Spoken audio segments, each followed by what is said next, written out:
put it in the chat afterwards. Okay, I think that we should start so that we don't waste any time. I'd like to welcome everyone here. Thank you very much for coming today. The Key Biodiversity Area program in Canada is still relatively new, and so we're hoping to disseminate information about this tool broadly across Canada, because we are in the process right now of working with experts and governments across the country to identify key biodiversity areas. And there is every indication at this time that key biodiversity areas will feed directly into a variety of different planning and conservation approaches in Canada. So I would like to welcome our speakers today. We have Jaime Grimm from WCS Canada. She's an assistant conservation researcher here for WCS Canada's National Conservation Program. She's also an invaluable member of the KBA technical team at WCS Canada. So welcome, and Jamie's going to have the first presentation today. We also have Maria Leung, who is the principal at Wild Tracks Ecological Consulting in Yukon, and she is the Yukon Regional KBA Coordinator and a pioneer in KBA work in Canada, as she was the first coordinator to start the process of identifying and delineating key biodiversity areas in Canada. So she will go down in history as a key component of our program here in Canada. All right, so let's start with Jaime. Thank you. Okay. Let's get back to the start. Can everybody see my screen okay? Or Kira, can you confirm that people can see my screen okay? Okay, great. Thank you very much. As Kira said, I'm Jaime and I'm with WCS Canada. And so before we get into all the details about how to identify a key biodiversity area, I'm just going to give a brief introduction again to what KBAs are. And so key biodiversity areas are sites that hold a significant proportion of the entire population of a species or extent of an ecosystem, and therefore they're sites that contribute significantly to the persistence of biodiversity. And later on in this talk, I'll get into what we mean by a significant proportion of a population or extent of an ecosystem. So the global standard for identifying key biodiversity areas was developed by an IUCN task force and published in 2016. And it also comes with a set of guidelines that help determine how these KBAs should be identified and provide the steps that I'm going to go through today. So they should be referred to if you are interested in identifying a key biodiversity area. We are currently adapting this global standard into a standard that's specific for Canada.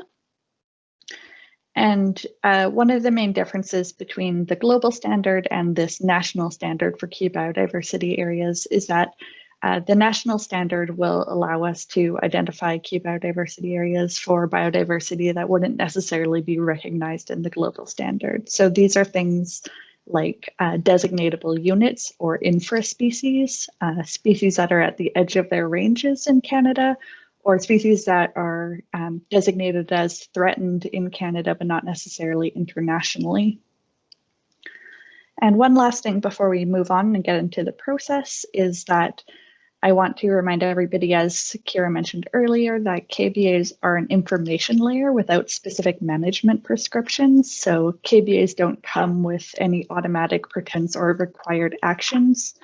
They really just point to where these important places are so that local decision makers and rights holders can use that to guide their conservation actions, land use decisions, stewardship activities, etc.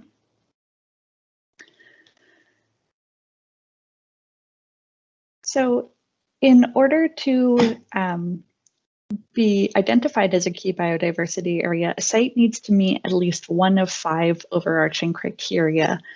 And these criteria encompass biodiversity from the genetic species and ecosystem levels. And we can identify key biodiversity areas for terrestrial, freshwater, and marine areas as well. So each of these 5 criteria also comes with sub-criteria, which we won't get into too much today. So we'll just broad criteria, which We can identify KBAs for sites with threatened biodiversity, KBAs with sites that have geographically restricted biodiversity or endemic species, sites that are highly intact and have high ecological integrity, sites that hold biological processes. So these are sites where species will gather for some life history action like reproduction or feeding. So these can be things like caribou calving grounds or bat hibernacula. And finally, we can identify KBAs for sites that are irreplaceable in terms of their species or ecosystem compositions, which is determined through a quantitative analysis that we're still working on. As I mentioned, in order to be designated as a KBA, a site needs to hold a significant proportion of the biodiversity in question. And what we mean by that is determined by each of the criteria themselves and the sub-criteria. So for example, if we wanted to identify a site for an endangered species, that would fall under sub-criteria A1A, and the site would have to hold at least 0.5% of the entire population of that species. So the global population for global KBAs or the national population for national level KBAs. Whereas a site that we wanted to identify for a geographically restricted species, for example, would have to hold at least 10% of the entire population of that species. So this is a general outline for what the process for identifying KBAs can look like. And so often we start by trying to identify biodiversity elements. And throughout this talk, I'm going to be talking a lot about species because a lot of our KBA work so far has been about species. And so we can start by identifying biodiversity elements such as endangered or endemic species. And from there, we can identify candidate sites that may hold enough of that species to meet those quantitative thresholds for each criteria. There are some cases where perhaps you already have a site in mind and you want to know whether that holds enough of a species and kind of start with step 2, and that's okay as well. But once you have identified a site and species that might trigger a KBA, then you can go ahead and calculate whether there's enough of the population of that species or extent of an ecosystem at that site to meet those quantitative thresholds associated with each criteria. From there, you go on to delineate the actual spatial boundaries of the site. And it's worth noting here that there is no minimum or maximum size for a key biodiversity area. So there is quite a range in sizes. Really, a key biodiversity area is supposed to be a manageable site size, which is open to a lot of interpretation and variation. Once you have the data for how you calculated whether the site meets those assessment thresholds and you have your spatial data for the site boundaries, you can go ahead and produce a KBA proposal based on a standardized template. And that proposal then goes through an external review process, which I'll talk a bit more later on. But once the site has gone through all of these steps, then it will go on to get final review and approval by either the Canada KBA Secretariat or the Global KBA Secretariat, at which point it will be published in an open access database for anybody to use for their land use decisions, conservation actions, etc. So we're going to work through an example and go through each of these steps to kind of illustrate what this process can look like. Early in 2020, we were able to host a freshwater key biodiversity areas workshop in Montreal, and we brought together experts from across Canada to help us identify both biodiversity elements, mainly species, and candidate sites that might qualify as freshwater KBAs. And one of the species that we were able to identify in this workshop was Laurie's water lily. And so this is an aquatic plant that's relatively newly described in Canada and is only known from a handful of sites. This is the IUCN Red List range map that was produced for this species. I will say that this range map isn't super representative of the actual distribution because the species is actually only known from 3 sites so far in But nevertheless, it's a very geographically restricted species, which means that it could trigger a KBA under criteria B1, which is for geographically restricted species. It's also listed as endangered by the IUCN Red List, which means it could also trigger a key biodiversity area that would qualify under criteria A1A for endangered or critically endangered species. So we are going to focus in on just one site that could qualify as a KBA for this species, and that site is Egg Lake in Saskatchewan. And just a reminder, the quantitative thresholds that the species would need to be present in Egg Lake to qualify as a KBA is either 0.5% for the entire population or of the entire population for criteria A1A or 10% for criteria B1.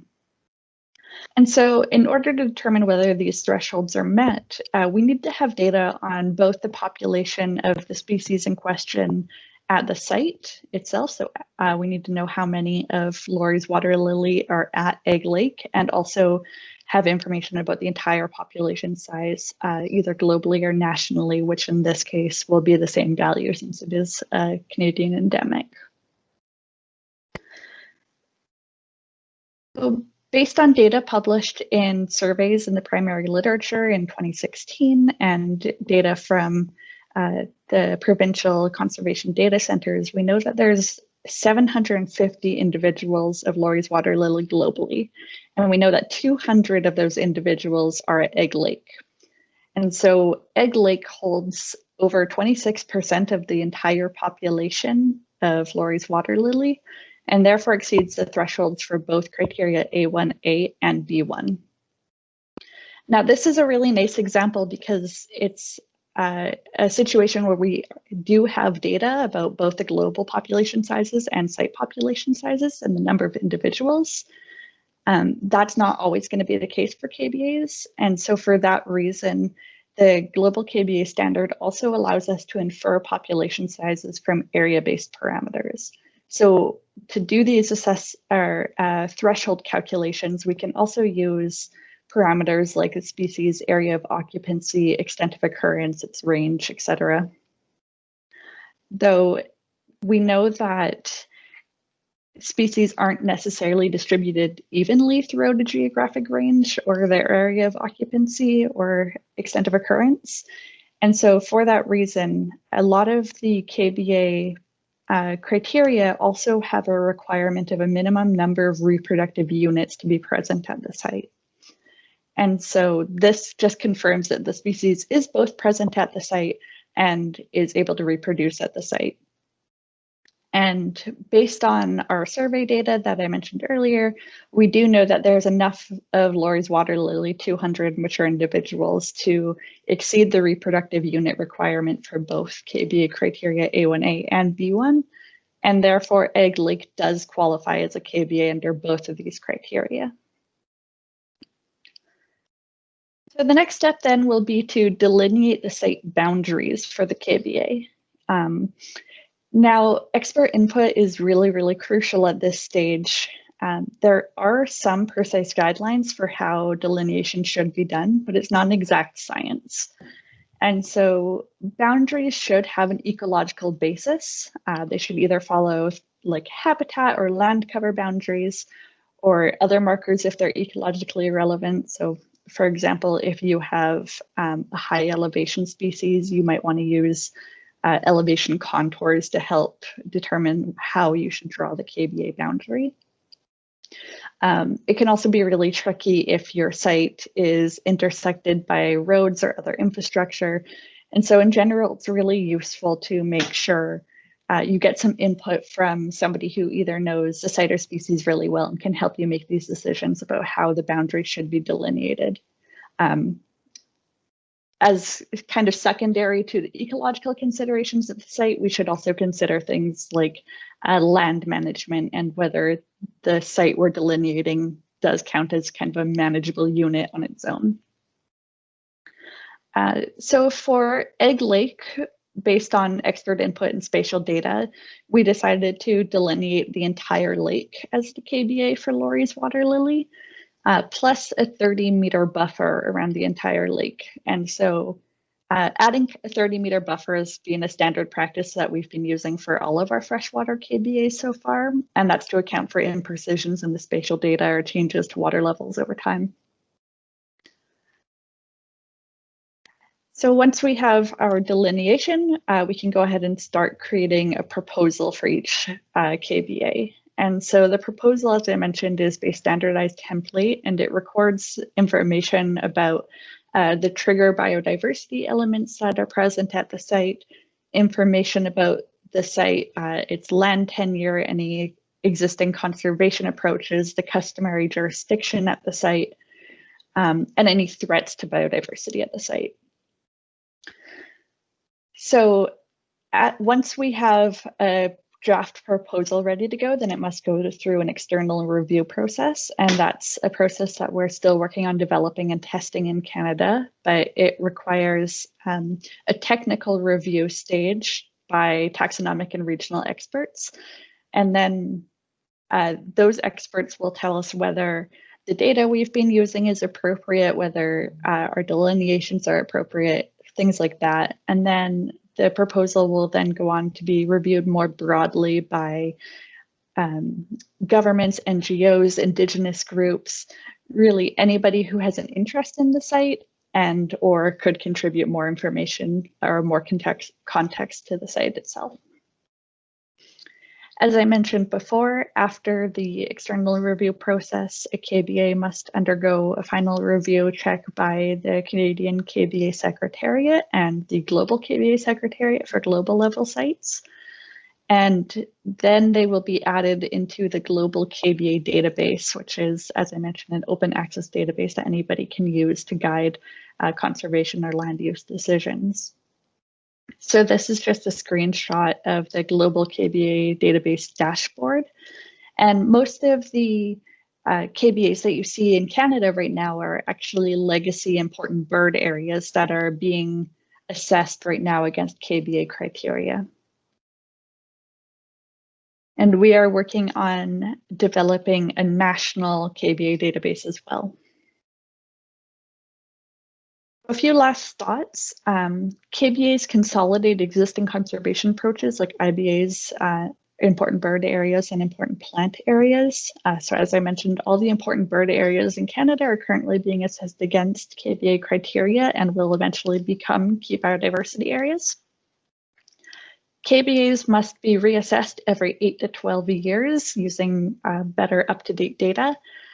And finally, even though the example I showed here happened to qualify as a KBA under 2 different criteria, a KBA only needs to meet 1 criterion for 1 trigger element to qualify. So if you're interested in learning more or have any questions, or maybe you have a site in mind or a species in mind that you'd like to designate a KBA for, please get in touch with us and we can go from there. And that's all for me. Thank you very much. Thank you very much, Jaime. For those of you who are joining a little bit late, we won't be taking questions right now. We'll take questions after Maria Leung has spoken as well. And please put your questions, though, as they occur to you in the chat box. So thank you very much, Jaime. That was fantastic as an introduction to how the details of how to identify and delineate a key biodiversity area. We're going to go to Maria now, and again, just in case some people missed it, Maria is the KBA coordinator in Yukon, and she's going to talk to us about the regional effort there that involved quite a few people in Yukon to identify key biodiversity areas across the territory. Okay, can people see my slideshow okay? Yes. Yeah. Okay. Thank you, Jaime. That has set us up well for this next talk. I'll be talking about the KBA initiative in Yukon and how we have progressed and where we are now. An overview of my talk. We start out with a blank slate. This is the map of the Yukon. And then we move on to filling out the map of the Yukon with many data points, and from there we're able to use those data points to identify KBA sites. Throughout this presentation, you are going to see a lot of yellow arrows, and each arrow represents the movement one step closer to finalizing the KBAs. Okay, first of all, we needed to define the scope for the Yukon. When we had started, the criteria C and E were not that well developed, and it wasn't clear which kinds of data we would need to test it. So we didn't address criteria C and E. The easiest criteria to address were criteria A1 and B1. So that is what we focused on. We also added criteria D1 for demographic aggregations because we have the calving grounds of the porcupine caribou herd, and there is a lot of data that has been collected over the years. We also narrowed down the taxonomic groups a little bit. We considered all taxonomic groups except for birds, and that is because, as Jaime mentioned, Bird Studies Canada is busy crosswalking the existing IBAs to KBAs. So to generate a list of potential trigger species for criteria A, we looked through the list for endangered and threatened species designated by COSUIC, and also critically endangered, or vulnerable by IUCN, and species designated as G1 or G2 by NatureServe. For criteria B, we considered special concern species designated by COSUIC, and then a host of endemics. Special to the Yukon, we have quite a lot of flora and fauna that belong to the Beringian group of species. These are relic species that have survived from the time when North America was joined to Russia through the Bering land bridge. And so these are often endemics or geographically restricted. And then we also considered other geographically restricted species. From there, we came up with a very long list, so we had to start to cull that list. It became obvious that some species were better dealt with in a different way. Yukon only has a very short span of coast on the shoreline, so the marine species would be better served if we considered the entire coast. We decided not to address marine species for the Yukon. And also it became quite clear that widely distributed species were not going to meet criteria A1 and B1. These included species such as the gypsy cuckoo bumblebee, the wolverine, bats, pika, and sadly, the grizzly bears. So now that we had the shortened list, we got down to collecting the actual occurrence data for each of the species. For each species, it was absolutely necessary to have coordinates and the most recent date that the species was collected at that location. Additional information, such as population size and survey methods, was also important if it was accessible. We searched repositories such as GBIF and iNaturalist for data. The Yukon Conservation Data Center gave us a lot of information. COSUIC reports were also a good place to find information, and quite detailed, often with the number of mature individuals. More old school conventional methods, looking through literature, museum catalogs, and contacting experts. So we accumulated species occurrence data for about 150 species. And this is the same map I showed you earlier. This is what the map looks like with all the points on it. And this was absolute key for moving on to a technical workshop. It formed the basis for all of our discussions. Okay, organizing a technical workshop. To make it an effective technical workshop, we had to really focus on what we wanted out of it. So we defined an objective being that we needed to gather data on candidate trigger species and their areas of occurrence. Knowing that, we invited persons with expertise on candidate trigger species and people with expertise on the geographic areas of interest. There were representatives from the First Nations governments, territorial government, and the federal government, as well as contractors and staff from Wildlife Conservation Society. I purposefully divided the two-day workshop into 6 case studies. This was to allow participants with demanding schedules just to come in on their most relevant time slot so that they could offer their expertise at that time. You will notice that not all of the case studies are focused on species. A couple of them are otherwise. The Ogilvy Mountains areas is an area known for high endemism, and it also encircles Tombstone Park, which is a large protected area. We also had a case study on species associated with sand dunes. And as we moved along, we found that we had extra time and we were able to consider other species that were in the area that we were already looking at. So coming out of the technical workshop, we had rough identifications for about two dozen KBAs. And this included plants, mammals, 1 insect, and several infraspecies of whitefish. From there, we then had to look back at the data and test out whether thresholds were met. At best, we had a number of materials from Kasuik reports and recent survey data. If we didn't have that, then we moved on to the next level of accuracy. For some, we had estimates of area of occupancy, especially where element occurrences accurately represented to occurrence. If we had neither of those, then we defaulted to using localities.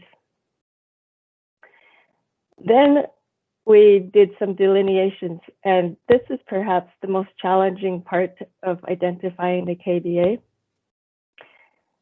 Among the considerations were landscape features such as shorelines, boundaries of protected areas, roadways, contour lines, and the extent of element occurrences. We found that a couple of the sites we had identified at the workshop dropped out because they did not meet the threshold, but what remained were 22 KBAs that did meet the thresholds. We have delineated 20 of these, and 2 of them still remain to be delineated. And this is because these 2 sites, that is Ivavik Park and the Carcross Dunes Nares Lake site, overlap with IBAs. And if the IBAs become KBAs, we have to resolve the boundaries either by making separate KBAs or making one larger KBA. So you will recognize this map. We have come to the point where we have a set of KBAs. At least I will go over some of these species here. On our left is the Yukon pedestra, and then Baikal sedge and the dune tachinid fly. I put in a picture here of the northern collared lemming because I didn't have the Ogilvy Mountain collared lemming, but they are very similar. Short tail, small ears, very endearing looking. And then this is the whitefish. This is the small-bodied form at one of the spawning grounds in wintertime. And then lastly, the barren ground caribou. In this table, I list the species with the criterion that it met, the parameter that was used to assess the threshold, the number of KBAs, and you can see that some species are represented by multiple KBAs, and then the range and sizes of KBAs.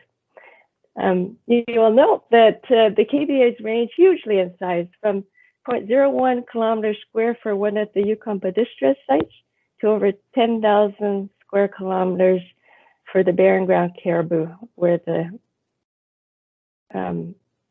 and that is Avavik Park. That is the calving grounds for the porcupine caribou herd. The list of species that triggered KBAs is dominated by plants. Here are 5 more: woods wormwood, the Yukon draba, Clazodraba, the spike saxifrage, and the Yukon goldenweed. And again, criteria B1 was used. We used a variety of parameters to assess the threshold, and some of the species are represented by more than 1 KBA. The size of the KBAs vary again, and even within a species, the size of the KBA might vary by quite a lot. You can see in the Yukon goldenweed, we have a range from 13.2 to 123.4 kilometers squared.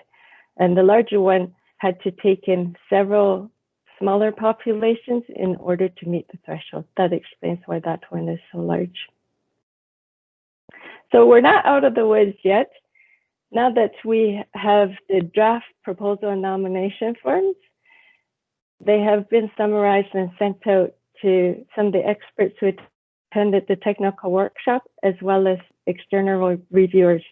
That is one of the stages of the review, and there will be a couple more stages before we have a final set of KBA submissions.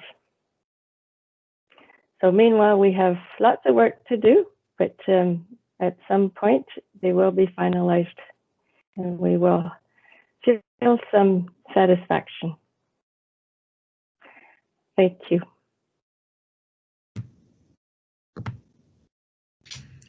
Thank you so much, Maria. So it's a fascinating process to go from an infinite number of possible KBAs across the entire territory to narrowing that down to species and ecosystems that might actually meet those quantitative thresholds that are required to sites then that you can actually delineate.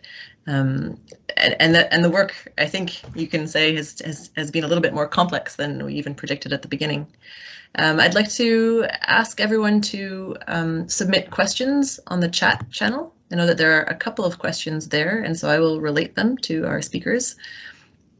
So there's one question from Jeff Keith in Saskatchewan, and he wants to know whether he can assume that the database will be a geodatabase that users can integrate into local use applications. I might as well respond to that one, and the answer is yes. Oh, in case anyone hasn't met me before, my name is Kira Retzep-Hearn. I'm facilitating the session. I'm the National KBA Coordinator. So absolutely, all of the KBA boundaries and associated information will be available for downloading off the site, the Canadian database of key biodiversity areas that is being developed currently by Birds Canada. That's the first question. There's one question here about ecosystem criteria.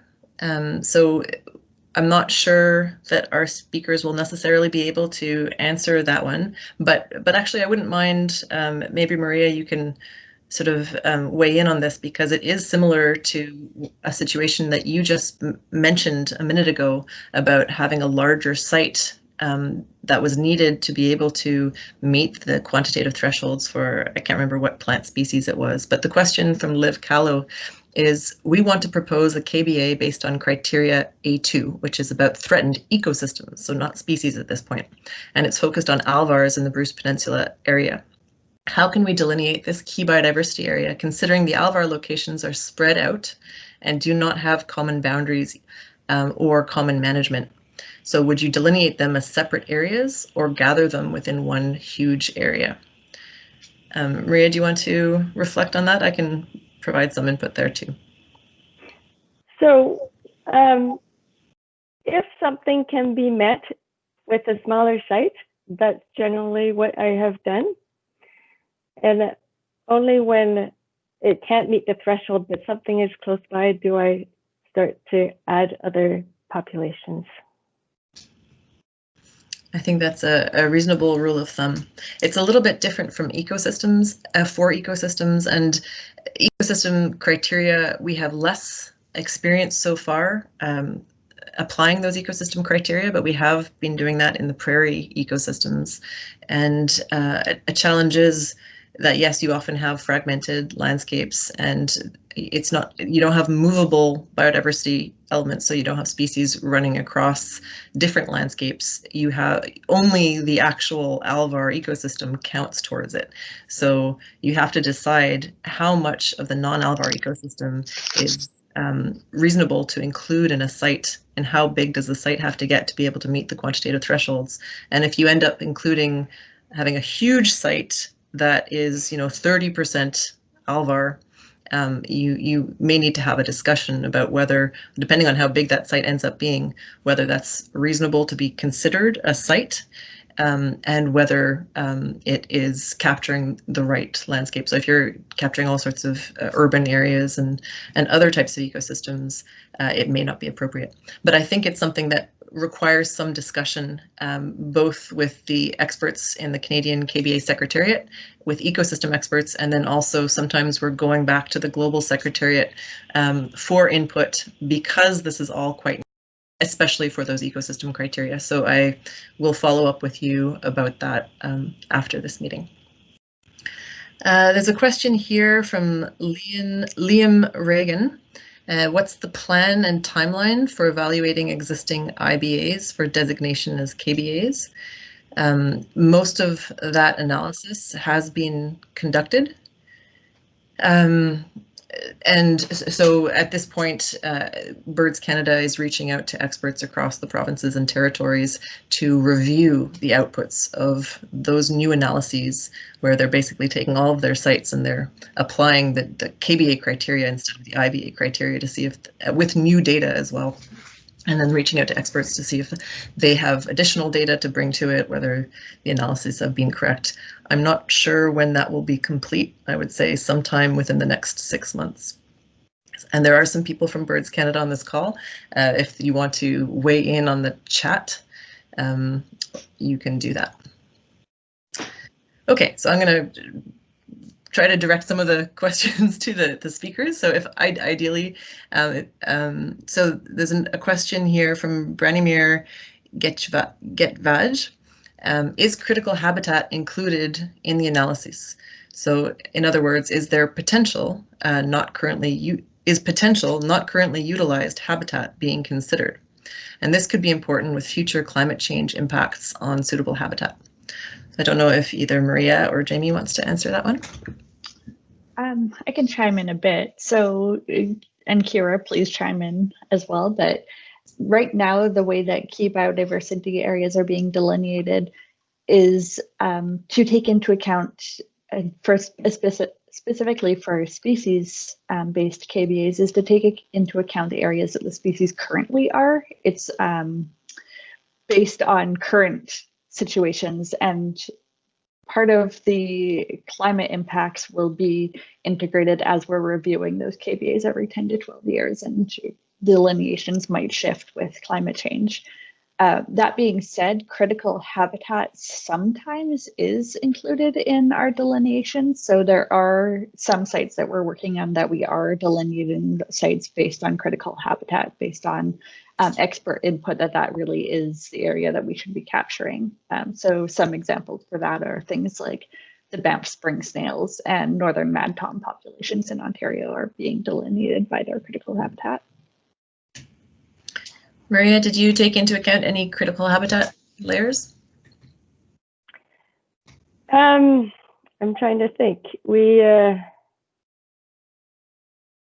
No, we didn't.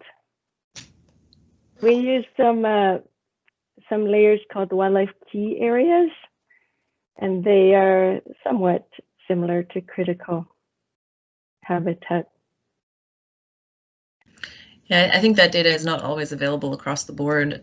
So many of the species that qualify for key biodiversity areas and for which, a site's approach to management or conservation is even appropriate. So Maria mentioned that it doesn't work for wide-ranging species that occur in low densities, but so for the species that do lead to a key biodiversity area, often there's not much data associated with them at all, so they may be rare invertebrates or geographically restricted plants.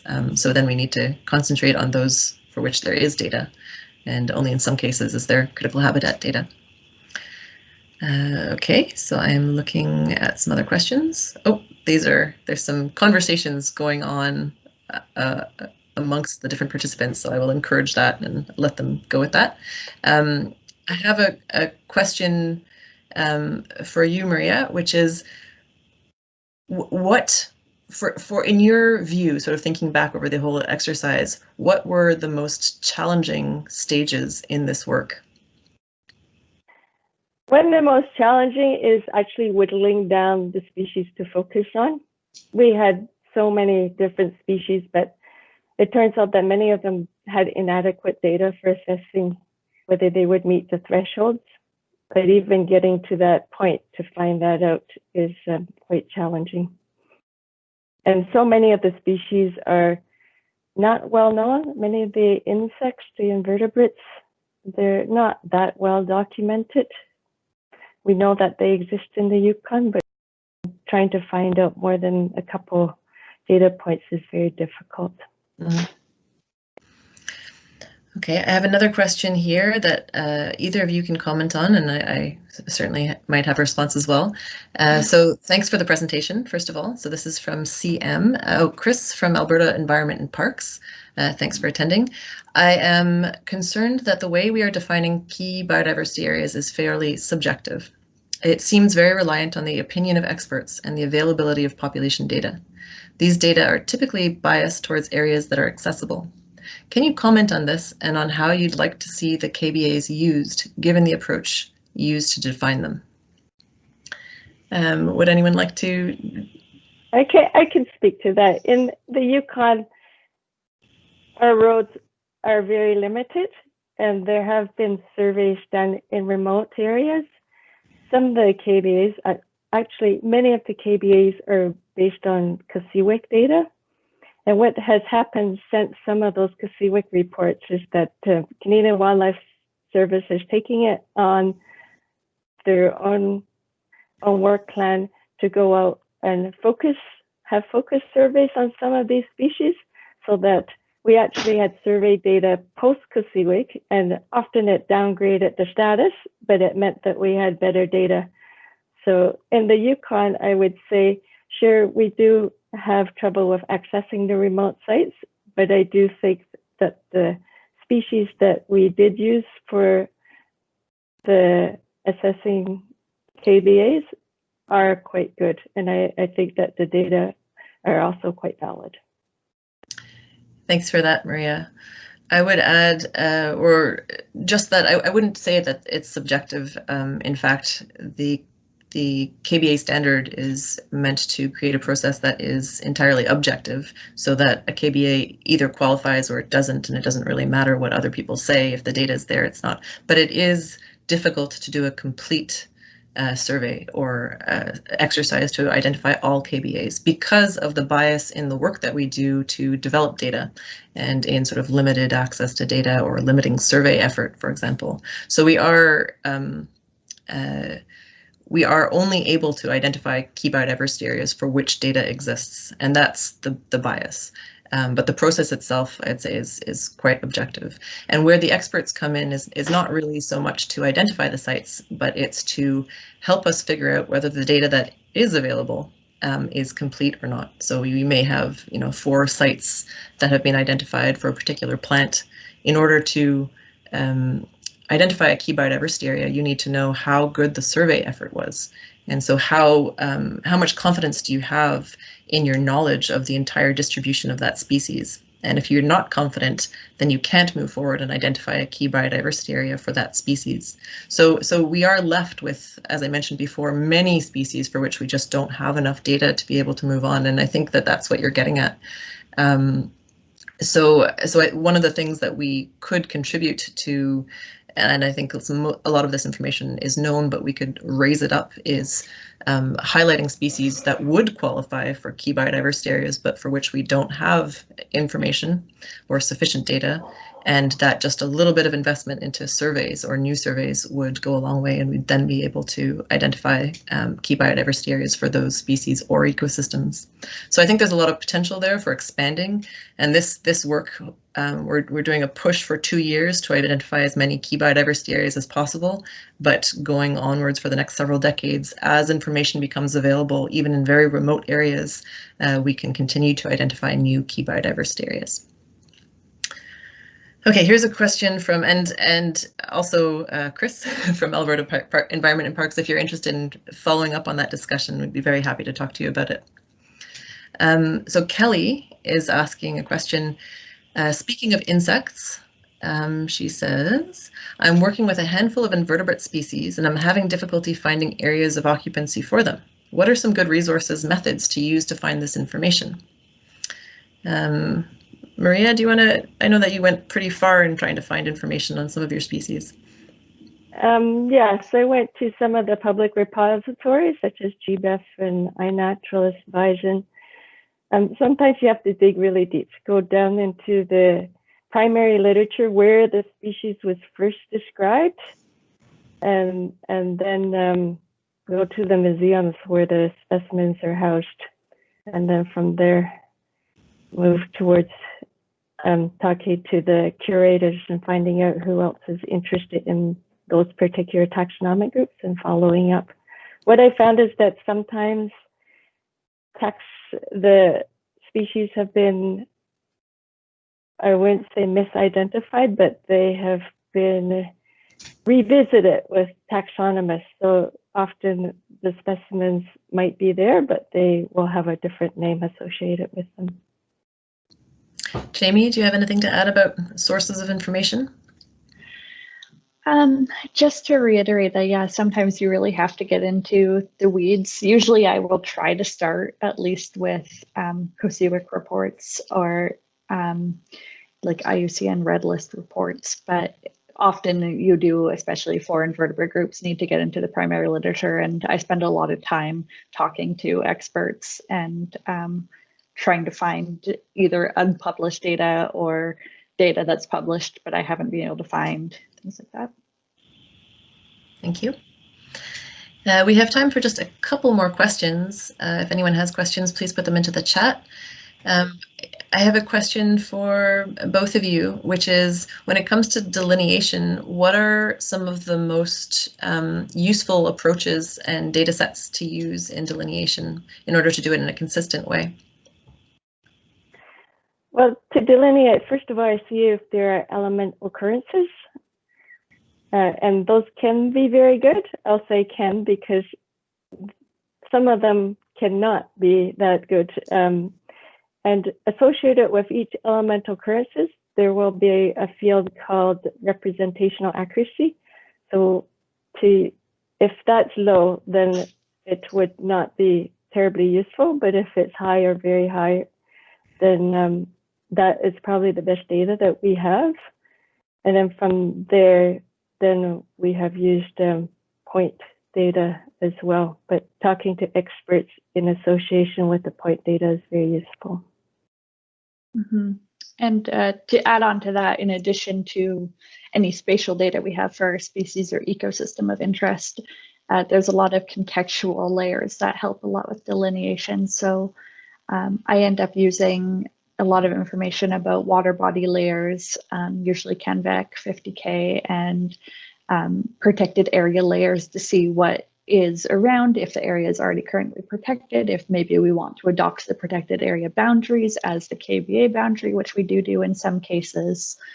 Other contextual layers that can be really helpful are things like elevation or bathymetry contour lines, land use, things like that. Thank you both. There's a question, who is the KBA representative coordinator for Saskatchewan in the prairies? So one thing I should mention is that we don't have coordinators doing the technical work across the entire country. WCS Canada has primarily been the fundraiser to support this work. We started Environment and Climate Change Canada started the Key Biodiversity Area Coalition off with a large amount of funding for the first year and to support part of the second year. And then WCS Canada has been matching those funds and then now sort of playing a major fundraising role to be able to support regional coordinators. We have been, as we raise funds, we are working opportunistically in places where there are partners that are sort of raising their hand and saying we're ready to work with you and to put in some in-kind effort. In Saskatchewan, we have great support from the government and from the Saskatchewan Conservation Data Centre, and we were able to do a pilot project on prairie key biodiversity areas about 6 months ago, which got derailed a little bit by COVID. As our coordinator had to stop working at one point. So we do hope we are raising funds to be able to continue the work in the prairies, specifically in Saskatchewan and Alberta, as we were able to make more progress in Manitoba. But if you're interested in who is involved to some degree in Saskatchewan and who you can talk to there, you can contact me directly. A question now, can you talk a little bit more about the analysis you mentioned for the irreplaceability criteria that is in the works? Would this be using some sort of decision support tool such as Marxan or zonation?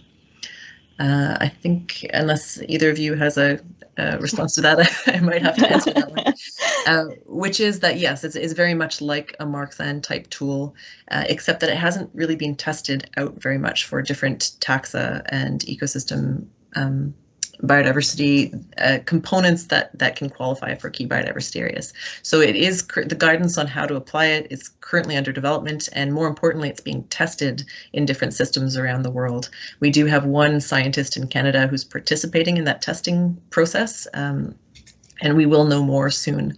What we don't know at this time, and what the testing will be able to tell us, is what that irreplaceability criterion, which is criterion E, allows us to identify that is not already identified using the other criteria. So it looks like there will be quite a lot of overlap. So what will it add? We're not sure yet. And so we are interested and excited to explore that a little bit further, but we don't currently have much information. So we're not focusing on that at the moment. I do not see any more questions here, so I think that in the interest of giving everyone 5 minutes before their next meeting, I think we can wrap up now unless there are any last questions. I want to take the time to thank both of our speakers, Jaime Grimm and Maria Leung. Thank you very much for your very insightful presentations. Thank you to all the attendees. Thank you for coming, and we are all available to answer any further questions that you might have. And have a great day. Thank you. Thank you.